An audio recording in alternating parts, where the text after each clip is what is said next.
This month, I spent $75 on a cat psychic session. Yes, you heard me. A cat psychic. Apparently, the cat has emotional baggage. Have you ever paid for your wife's cat therapy?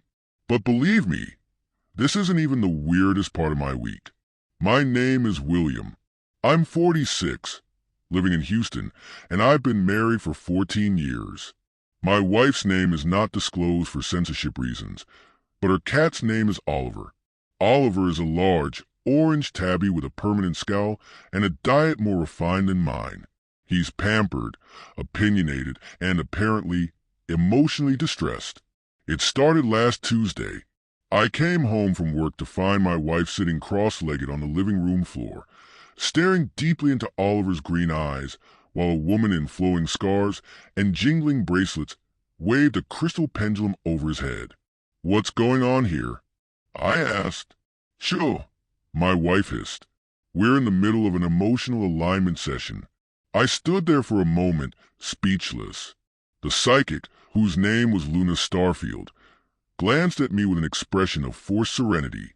"Oliver carries deep emotional wounds," she said softly.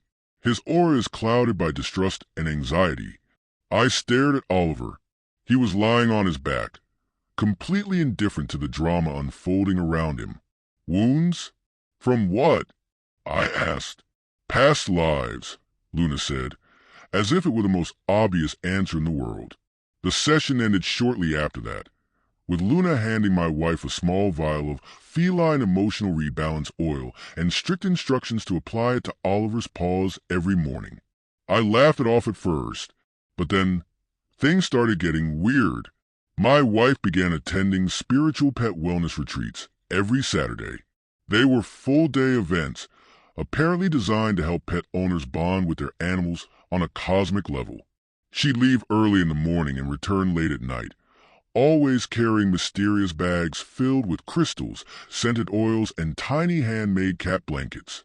One Saturday, curiosity got the best of me. After she left for her retreat, I decided to snoop around a bit. In her home office drawer, I found a receipt. It wasn't for cat supplies or crystals. It was for a luxury spa resort an hour outside of Houston, a couple's retreat package. My heart started pounding. Why would she need a couple's retreat when Subscribe she was supposed now. to be bonding with Oliver? I couldn't let it go. That evening, when she returned home, I acted normal. I asked about the retreat, about Oliver, about whether the universe had given her any cosmic messages. She avoided eye contact. "It was enlightening," she said vaguely. The next Saturday, I decided to follow her. She left the house at dawn, her yoga mat tucked under her arm. I waited 10 minutes, then grabbed my keys and followed her car from a safe distance. But she didn't drive to a spiritual retreat. She didn't head to some incense-filled room where Oliver would have his chakras realigned. She drove straight to the luxury spa resort. I parked a few spaces away and watched as she stepped out of her car. She wasn't carrying Oliver. She wasn't carrying a yoga mat. Instead, she was met at the entrance by a man in a tailored suit, tall, well-groomed, with an easy smile. They hugged. My stomach dropped. I sat in my car, frozen. What would you have done in my place? Would you have stormed in right then and there? Or would you have waited, watched, tried to piece together the truth? I chose to wait. I followed them inside, staying at a safe distance. They walked to the resort's private dining area, where they were seated at a cozy corner table. They laughed. They clinked wine glasses. She leaned in close as he whispered something in her ear. I couldn't watch anymore. I walked out of the resort, got back into my car, and drove home in silence. That evening, she returned home as if nothing had happened. She kissed me on the cheek and went straight to Oliver, who was lounging on the couch. "Did you miss me, baby?" She cooed at him. I watched her for a moment before speaking. "How was the retreat?" I asked. She hesitated. "It was good. Very enlightening." I nodded. "Did Oliver reach inner peace?" She laughed, but there was nervousness in her voice. That night, I confronted her. I showed her the receipt. I told her I had followed her. She broke down in tears. The man at the resort was someone from her past, an old boyfriend she had reconnected with recently. She swore it wasn't physical, just emotional support. She said she felt lonely, unappreciated, and the spiritual pet retreats had been an excuse to escape her own unhappiness. I sat there, listening, feeling like the ground had been ripped out from under me. Trust isn't something that can be rebuilt overnight. It takes time, effort, and genuine remorse. In the weeks that followed, we had long, painful conversations. Counseling was mentioned, but neither of us felt ready. Oliver, of course, was unfazed by it all. He continued sleeping on silk pillowcases, licking his emotionally rebalanced paws. So tell me, have you ever discovered something you wish you hadn't? Because I certainly have, and if you've made it this far, drop a comment.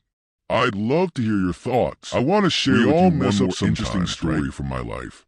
My best friend Chester, a manager with a $550,000 salary, is always hitting on my wife. Isn't it strange how $550,000 can make someone so confident? Do you think money changes the way people act around someone else's wife? It was a regular Tuesday evening when Chester texted me out of the blue. Hey man, I'm in the area. Mind if I drop by for dinner? Chester dropping by unannounced wasn't unusual, but something about the timing felt off. My wife had just finished cooking, her famous roasted chicken with all the sides. Sure, come by, I replied. When Chester walked through the door, he was dressed like he had just come from an upscale dinner party. A crisp button-up shirt, designer shoes, and an expensive cologne that filled the entire living room. Smells amazing in here, he said, flashing his signature grin at my wife. She blushed slightly as she set the table. We sat down for dinner, and Chester immediately took over the conversation. He told stories about his recent vacation, the luxury hotel suites, and how the champagne had been the finest he'd ever tasted. My wife hung on to every word. Next time, you two should join me. You'd love it, Chester said, looking directly at her. Would you have ignored that comment? Or would you have felt the same twinge of discomfort I did? After dinner, Chester insisted on helping my wife with the dishes. Oh, come on, let me help out. You cooked this amazing meal. The least I can do is clean up, he said smoothly. I stayed in the living room, trying to focus on a random TV show, but I could hear them in the kitchen. They were laughing. His voice was low and confident. Hers was soft and different. At one point, I heard him say, "You know, if I had someone like you at home, I'd never let her do the dishes." Silence followed. A moment later, my wife walked into the living room, her cheeks slightly flushed. "Chester's heading out now," she said quickly. Chester appeared in the doorway, smiling casually. "Great meal, man. You've got an incredible wife here. Don't let her go," he said, his eyes lingering on her for just a second too long. After he left, I confronted her. "What did he say to you in the kitchen?" I asked. She hesitated. "Nothing really. He was just being Chester." "Being Chester? He's not supposed to be Chester with you in the kitchen, whispering things like that." She sighed, clearly frustrated. "You're overreacting. He's just a flirt. It's harmless." Harmless. That word again. But is it really harmless when your best friend makes your wife laugh in ways you haven't seen in years? When he whispers things to her in private corners of your home? That night, I lay in bed, staring at the ceiling. Every moment replayed like a movie in my head. The way she blushed, the way he looked at her, the things I couldn't hear from the living room. So tell me, have you ever invited your best friend over for dinner and regretted it? Because I certainly have. And if you've made it this far, drop a comment. I'd love to hear your thoughts.